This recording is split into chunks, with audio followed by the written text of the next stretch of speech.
YouTube。はいどうも、マフィアカジタです。そして隣にいるのが私の妹でございます。自己紹介の時になんか決め台詞みたいなの欲しいな。お前いつも無言でこう頭下げるだけだからちょっと謝罪みたいになってる、なんかないか。いもじゃですとかなんか挨拶の時にさ、例えば俺なら「はいどうもマフィアカジタです」から始まったりとか、ファミリーの皆さんこんばんはとか始まったりとかするんだけれども、いもじゃかじたです。もうじゃあカジタ合わせなくていいからなマフィアカジタに合わせなくていいからね。まあ考えておきますわ、なんか決め台詞があったらこういうのはいいんじゃないですかっていうのをコメント欄に書き込んでいただけると幸いです。参考にしますんでね。で今日はね何をするかっていうと、ここまでいろいろと我が妹とねいろんな企画をやってきまして思ったのがですね、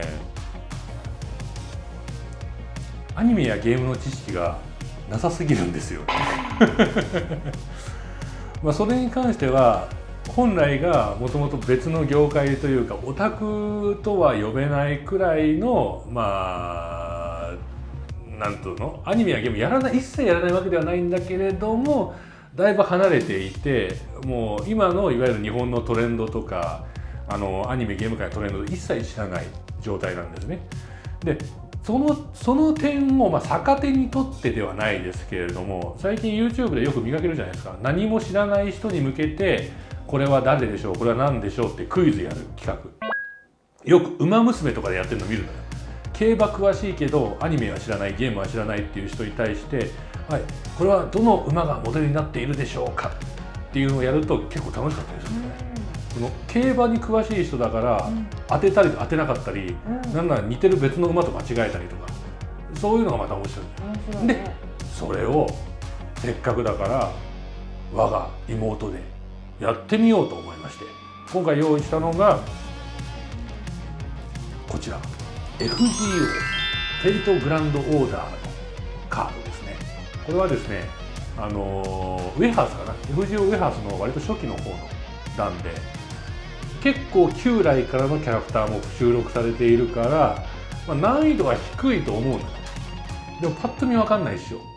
これ歴史上の偉人ですとか伝説上の人物です、さあ誰でしょうってクイズを出す、でお前はそれを見て、見た目の印象からこの人かなっていうのを上げていくっていうシンプルなクイズ。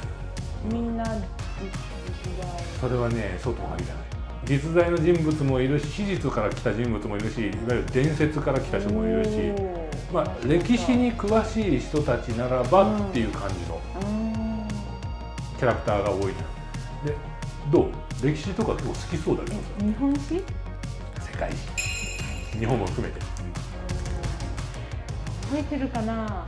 なんとなくだけどなんか本とか並んでみるとさ、フランスの話とかさ、ヨーロッパの話がいっぱいあるじゃん。歴史上の人物に詳しくないの？芸術関係とか神話関係は大好きで。いいよ、神話関係収録されてる。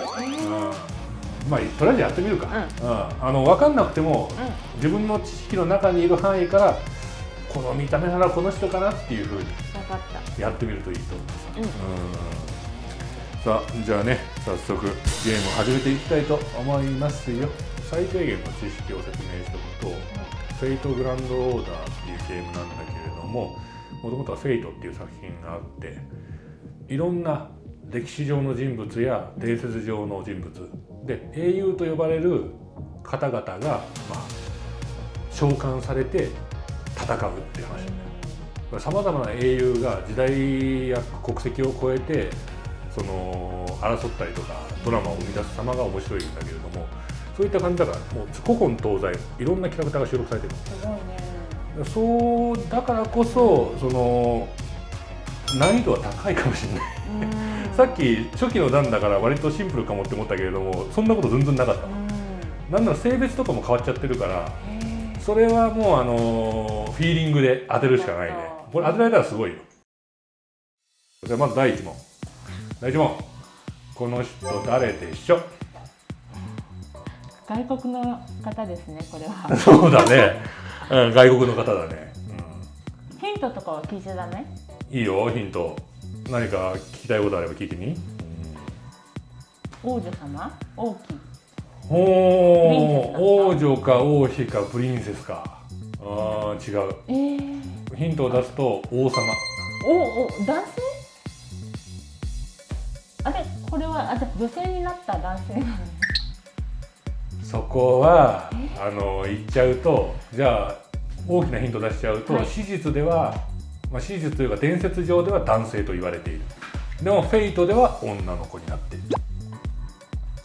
いわゆる女性説みたいなのの解釈だよね。ジャンヌ・ダルク。ジャンヌ・ダルク。ジャンヌ・ダルク。いいとこつくね。いいとこつくんだよ。いいとこついた。実にいいとこついた。実際に作中でジャンヌ・ダルクと勘違いされるシーンがある。ジャンヌ・ダルクと間違われるシーンがあるんだけど、実は違う。ジャンヌ・ダルクではない。わかんないかな。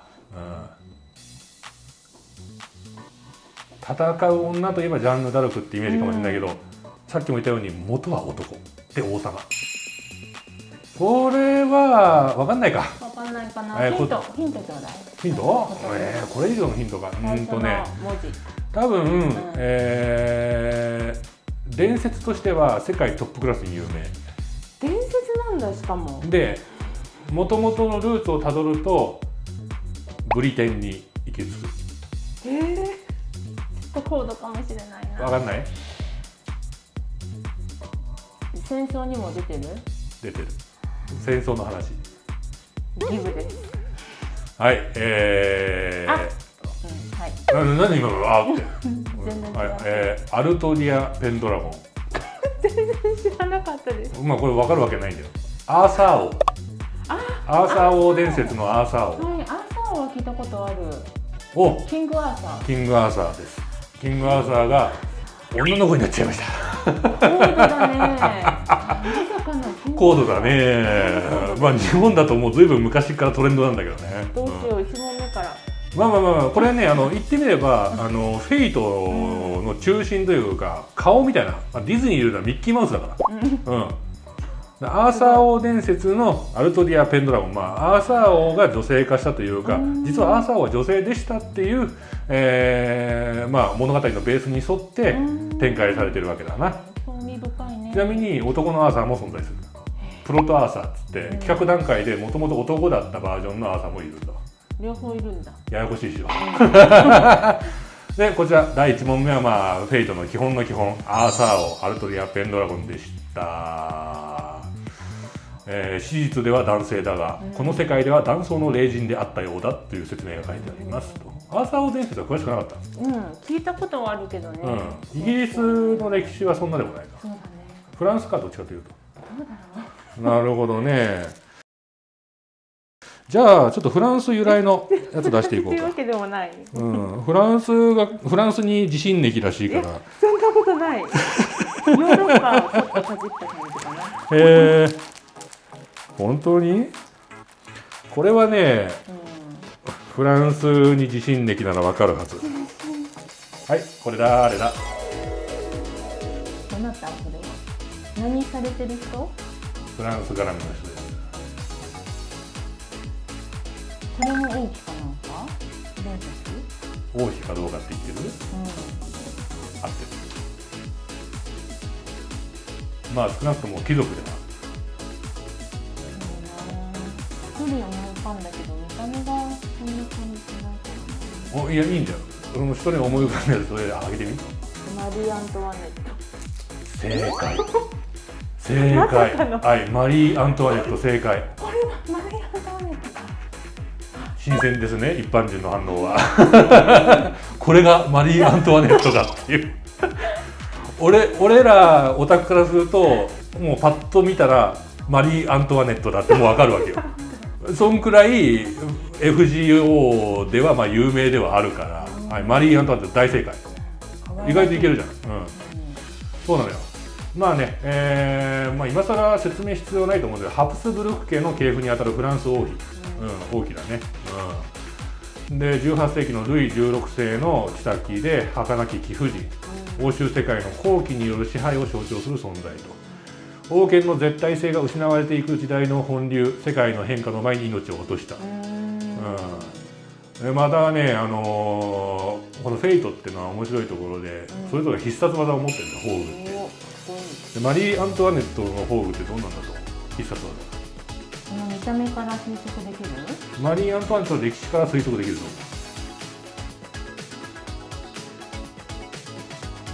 どう思うかな。熱油をぶっかけるとか？え？熱油をぶっかける。熱湯をぶっかける。お茶、ティーってイメージに。紅茶を召し上がれっつって、グツグツの紅茶をぶっかける。いや、やりそうだけど、イギリス人っていうかフランス人、フランス人はやらないんじゃないか。イギリス人はなんかやりそうなイメージある。召し上がれっつって。違うんだよ。マリー・アントワネットの最後は知ってるか？知らないか。はい、ですね。その名もギロチンブレイカー。残酷だね。違うんだわ。百合の王冠に栄光あれと書いてギロチンブレイカーって読むんだけれども、マリーは最後ギロチンで命を落としてるのかな、処刑されて。それをね、逆手に取ってるというか、それがそのまま宝具になってるんだけれども、面白いわな。こういうのはフェイトの面白いところだな。面白いね。でも見事に当てたね。マリー・アントワネット当てた。やっぱフランスに地震歴は間違いない。フランスに詳しいわけでもないから。フランスに地震歴だと。全部聞きかじった程度ね。じゃあ次はね、当てられたからフランス絡みじゃないやつ出すわ。日本とか中国の人もいるの？いる。日本とか中国がいいか。じゃあまず日本サーバントいくか。これはわかるな、さすがに。はい、これどうなった？これ日本の方？日本の方です。これ日本の方？衣装をよく見れば多分すぐわかると思うんだけれども、日本史に詳しくない？もしかして結構。日本史はあまり詳しくないかな。そういや結構あれだな、お前早々からアメリカ行っちゃってたもんな。そうだね。ほとんど中国で育ってほとんどアメリカとか香港で過ごしてる。いやわかんないな。戦争に出た人？戦争に出た人。戦争に出た人ではあるけれども、内戦だと思って。新選組の中の人。新選組まで分かった。それはなんで分かった？衣装か。海辺のキネマの映画、私何回も今のたまたま俺が出てるやつだ。海辺の映画館。そう、あれでキネマの玉手箱。そう、あれで思い浮かんだ新選組。あの映画で新選組知ったのかお前。ずっと知ってたけど、映画で見て、こういうことをしたんだな。そう。その海辺の映画館キネマの玉手箱は私陸軍の将校として出演してますんで、いろんな時代をかけていく映画ですので、新選組とかも出てきます。で、新選組は誰？新選組は誰？沖田さん。沖田総司。大当たり。はい、沖田総司。沖田総司って呼ぶ場合もあるよ、そういえば。いや、よく当てられたわ。なんでわかった？女性じゃないよな、沖田総司は。男性です。なんでわかった？なんで沖田だと？直感。連想しやすいよね。美少年だったって言われてるから、女性説があってもおかしくない。これはちなみに女性として描かれてる。沖田総司は、幕末の京都を中心に活動した治安組織新選組の一番隊隊長。剣客集団としても恐れられた新選組の中でも最強の天才剣士と謳われたのが沖田。めちゃめちゃ強かったね。病弱だったけど。その病弱設定も引き継がれていて、ことあるごとに血を吐く。なんかあれだな、意外といけるな。俺一問も当てらんないかもなって思ったけれども、意外といけてんな。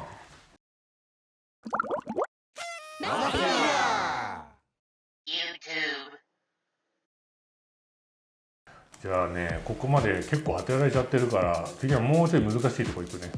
日本サーバントから離れる。次はこちら。誰だ？これはヨーロッパの方？女性だよね。さっきまで言ってた誰かに似てると思う？私がジャンヌ・ダルク、私がジャンヌ・ダルクの人に似てる。ジャンヌ・ダルクじゃない人だ。マリー・アントワネットの方か。違う朝を朝1問目のことまで早速忘れてんじゃねえかよ。朝をはい、こちらがアルトディア・ペンドラゴン。でもこれに似てるのは混乱の元なのよ。これは混乱の元だけれども、言っとくけどアーサー王とは一切関係ない。そうなんだね。ただ似てる。でちなみにもう早速ヒントを出すんだったら、こっちの出典はローマ。お前山崎まり先生の本とかよく読んでるよ。読み漁ってる。だったら絶対に知ってるはずなのよ。ローマの誰？もしかして、温泉作った人？テルマエを作った人？ではないと思うよ。ルシウスのこと言ってる？テルマエロマエの？ルシウスはサーバントになってない。サーバントって言った今。サーバント。説明しなかったっけ？サーバントってそう FGO でおいてはその英霊のことをサーバントって呼ぶのよ。なぜかっていうと召喚に応じて召喚されて使い魔として活躍するのよ。だからサーバントって言ったらこの英霊全体のことだと思ってる。でも時代的には王様とかありえる。そうだからみんなサーバントと呼ばれてるけどみんな偉い人だったりするわけよ。これはもっとヒント出すとローマのどれかの最高権力者、どれかの時代のローマにはさまざまな王がいたの。そのうちの誰か、ローマの権力者でどちらかというとアン君よりオープンネロ。正解。ヒント出しすぎたかなこれ。ローマでアン君っつったらもう有名どころではネロかカリギュラか結構絞られてくるからな。その中でネロは芸術を愛してたから、割と華美なこの服装からちょっと予測はつくと思うんだけれども、でもお前はそのとこあんま見てないよな。そうだね。服装とかは結構ヒントになってるからよく見た方がいい。そうだね。興味深い。でもさっきから結構勘というかメジャーどころ上げるとなんとなく当たる感じになってるから、もうちょい難しいのを言った方がいいなこれは。これは分かんねえだろうな。はいこれだあれだ。これは海の神様？どこ見てそう思った？なんで海の神様だと思う？長髪でブルーのバックグラウンド。背景とかあんまり気にしない方がいいと思う。服装？ごめんだけど、これに関してはマジで見た目が当てにならない。なぜなら、歴史上の人物なんだけれども体を借りてるのよ。体を借りてる相手は、魔術師なんだけれども、普通の人間というか、歴史上の人物では別にないんだよね。いわゆる英霊がその誰かの体を借りて権限してるから見た目は普通の、おじさんに見えるんだけれども実はすごく有名な中国の英霊。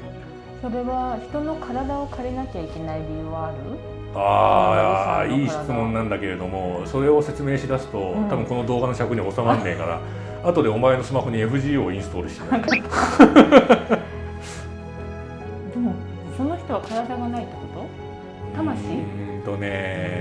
ヒントを出すと、なんつうか特殊な事情が絡んでいてよりしろになってるのね。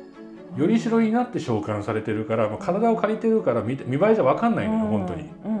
見栄えじゃ分かんないんだけど中国の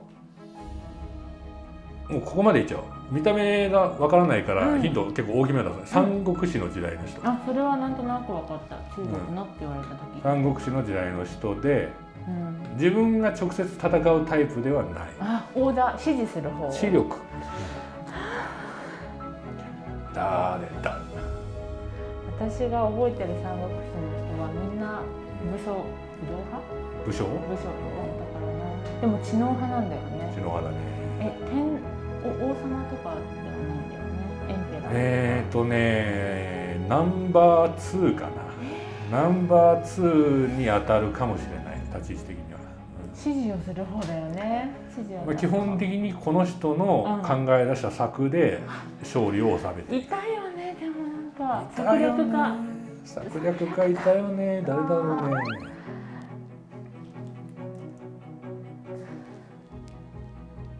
誰だ。一文字ヒントください。マジでわかんない。だってなんかもうここまで出して策略家がいたっていうのしか覚えてなく本当て、下に仕えてた人は義合職もわかんない。わかんないか。曹操とか関係する？まあそれは三国志の時代だからな。全員関係はしてるけれども、じゃあもっと言うと、蜀の陣営、蜀軍。わからない。そこまで来たら蜀とか言われたらもうわからないや。嘘、三国志そんなに通ってないんだ。やっぱ日本人が三国志好きなんかな。そう考えるとみんな大体通るから。物語でな、横山光輝先生の漫画とかで大体通るからさ、あと蒼天航路とかいろいろと漫画化もされてるから三国志大人気なの。はい、諸葛孔明です。聞いたことはあるっていうのはマジ？諸葛孔明で聞いたことあるレベルか。ちなみに読みは中国語の読みなんだけれども、これはどうだ？読める？聞いたことあるかもね。でもまさかの中国サーバンとか当てられないのはちょっとほとんどの時間をあっちで過ごしてんだからさ。じゃあ李白とかいないな。詩人とかポエット、いるにはいるんだけれども、李白はまだかな。俺の知る限りまだかな。まあ楊貴妃とかいそうだな。いるでしょう。いるね。やっぱり。あと楊貴妃の旦那様。連想皇帝はいない。連想皇帝はまだ実装されてない。そうだね。結構いろいろやってきたけれども、ここからちょっとスパートかけていこうかな。はい。お前の得意ジャンルでせっかくだから攻めてやるわ。どこ？得意ジャンル。はい、これ誰だ？ジャンヌ・ダルク。正解。もうなんかもう服装でそうかな。ジャンヌ・ダルクは分かりやすいよな。なんかね。ジャンヌ・ダルクはパッと見で、ジャンヌ・ダルクだって思うよ。なんとなくね、服装とか。見ての通りやっぱり似てるよな。お前がさっき。アーサー王？ちょっとね。ちょっと似てる。形違うけど。まあ見られるとも全然違うってことは分かるんだけれども、実際にこの作中で間違われるシーンがあるから、まああながちその予想は間違ってなかったというか、いい線ついてたね。まあジャンヌ・ダルクについて説明今更いらないよね。フランスの固定されちゃったね。そう。フランスのね悲劇の英雄だけれども。じゃあこれ誰だ？これは神話の方？いや。これも歴史上の戦争に出た人？強そうだね。なんか鎧ね。イタリアの方？フランス。ナポレオン？ナポレオンが女体化したと。その発想面白いけど、残念ながらナポレオンは、まあ残念ではないんだけど、ムキムキのマッチョメンとして実装されてるね。わかんないかな。何をした人？関係ある？わかんないかな。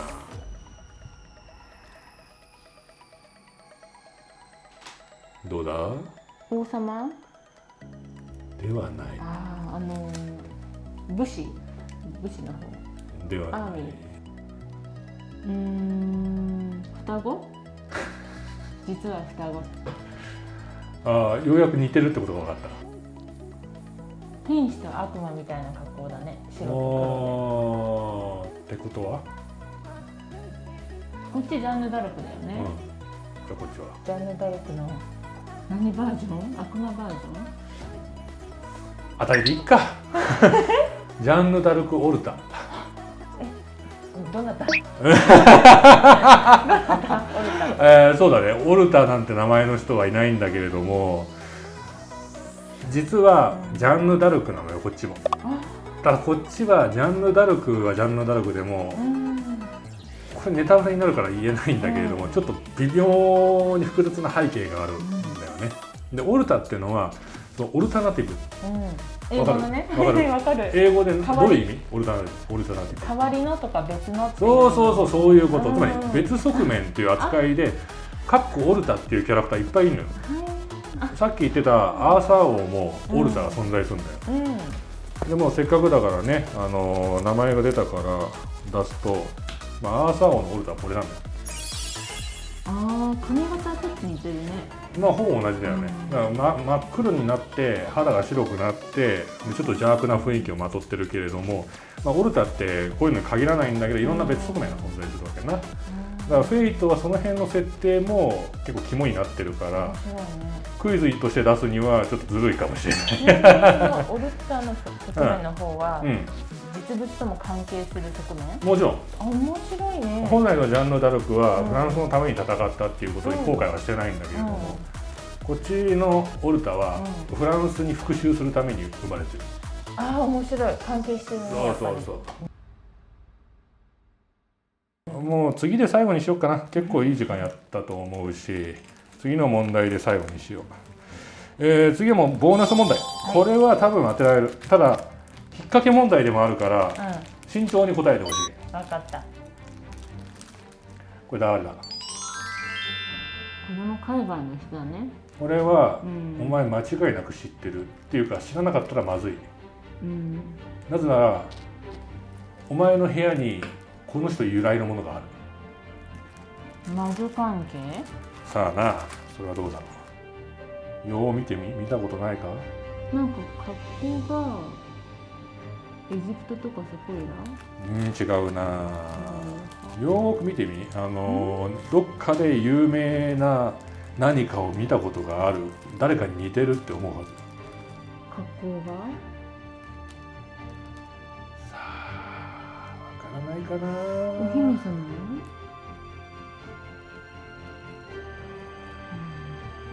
どちらかというと海賊？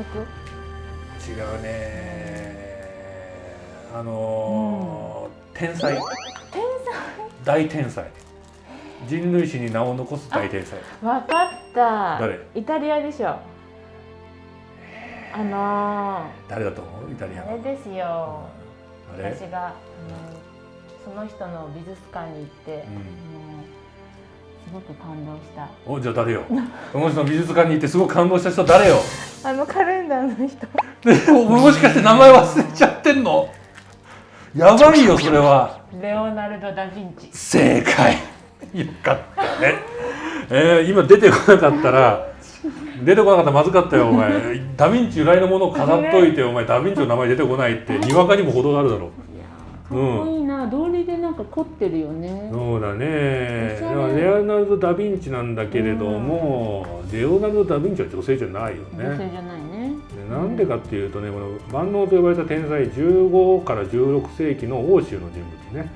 文明の発展にあまたの影響を与えて人類史の名を残すユースの天才で、絶世の美少年、絶世の美青年であったと記録されているが、その実態はこれっていうふうにフェイトでは解釈していて、真の天才の前には性別も年齢も関係なしと、主義や流行が時代とともに変わると真実はただ一つと。今気づいたんだけどさ、名前が英語で思いっきり載ってるよね。載ってるよ。今気づいたんだけど。これ俺隠してたんだ。答え明かした時に指。お前ここ出てたらそれ分かる。だから今気づいたの。ね、レオナルド・ダ・ヴィンチでこの顔なんか見覚えない？この顔？ダ・ヴィンチでこの顔？ダ・ヴィンチでこの顔見覚えないか？どういう意味で見覚えない？レオナルド・ダ・ヴィンチの作品で見たことない？待ってね、レオナルド・ダ・ヴィンチ、モナリザ？そう。レオナルド・ダ・ヴィンチなんだけど見た目はモナリザなのよ。なんかモナリザのモダンバージョン。そう。その通り、モナリザなのよ。だからこれが FGO におけるレオナルド・ダ・ヴィンチ。面白いね。面白いな。本当にクリエイティブな。クリエイティブなゲームだよな。ね。アカデミックなゲームだよな。じゃあスマホ貸してくれ。はい。アプリの。普段から俺こんなことしてないからね。なんか勘違いしないでほしいんだけれども、物分かりが良すぎると話なんつうか素直すぎるんだよな。スマホ貸してくれ。はいはないから。人に言われて絶対貸すなよ。スマホ貸せって言われてはいはダメだから。そうだね。これって FGO って携帯のアプリのゲームなの？そう。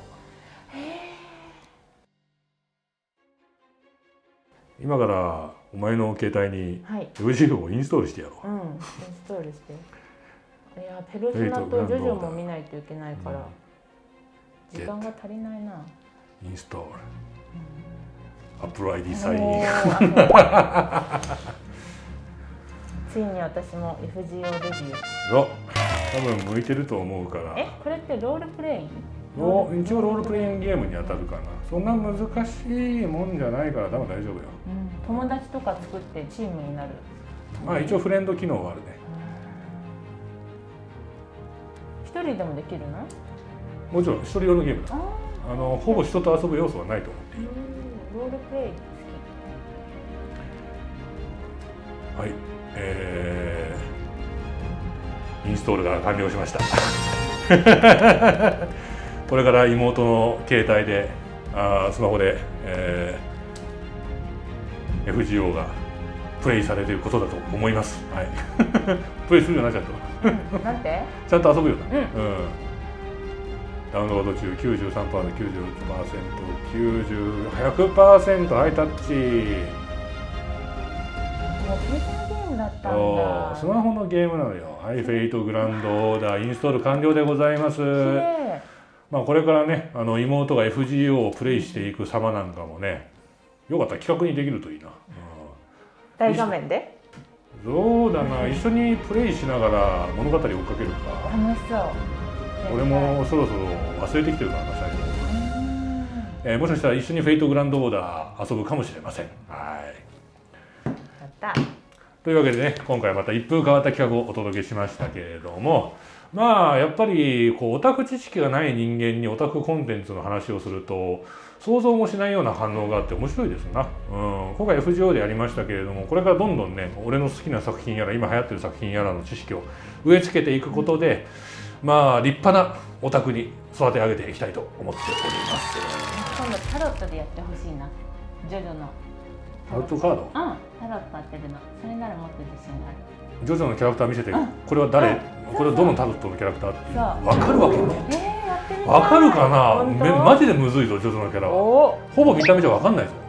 エンペラーとかハングドマンとかわかんないと思う。ヒントない全然。いや、ワンチャンちょっと今度やってみますかね。考えてみましょうかね。読む前にやっとかないとね。マフィアガチャの YouTube チャンネル登録とグッドボタンをいつもありがとうございます。チャンネル登録20万人を目指して頑張っております。20万人達成した暁には記念企画も考えておりますので、ぜひぜひご協力をお願いします。それではまた次回の企画で。バイバイ。